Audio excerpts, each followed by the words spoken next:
محمد الأردني مقيم في مدينة الكويت في منطقة الفروانية، مريض ومصاب بداء الفيل وحجمه ضخم جدا، لا يستطيع أن يتحرك من مكانه، السمنة المفرطة.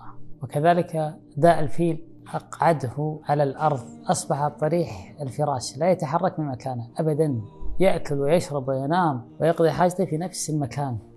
زرته واطلعت على حاله، بيني وبينه صداقة وود واحترام وتقدير، ولكن الإنسان يحتاج إلى خدمة، يحتاج إلى مراعاة.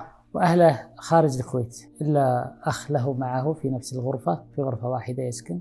وحاولنا نقدم له ما نستطيع من شراء بعض اللبس والبطانيات وإلى غير ذلك ما يحتاجه، والعلاج. بعد فترة زارني الكويت الشيخ نغيمش بن قروش وأخبرته بالحالة. ذهبنا سويا إلى الأخ محمد فشاهد الوضع بعينه وتأثر بالموقف وتأثر بحالة الأخ محمد. فخرجنا بعد 10 دقائق تقريبا، فقال لي جميع ما يحتاجه محمد من سكن، من مأوى، من مأكل، من مشرب، من علاج، أنا متكفل به حتى يقضي الله عز وجل أمرا كان مفعولا. وبالفعل تكفل به شيخ نغيمش بن قروش مدة طويلة حتى جاءه الأجل ومات وهو متأثر بهذا المرض. أسأل الله عز وجل أن يغفر له ويرحمه ويتجاوز عنه.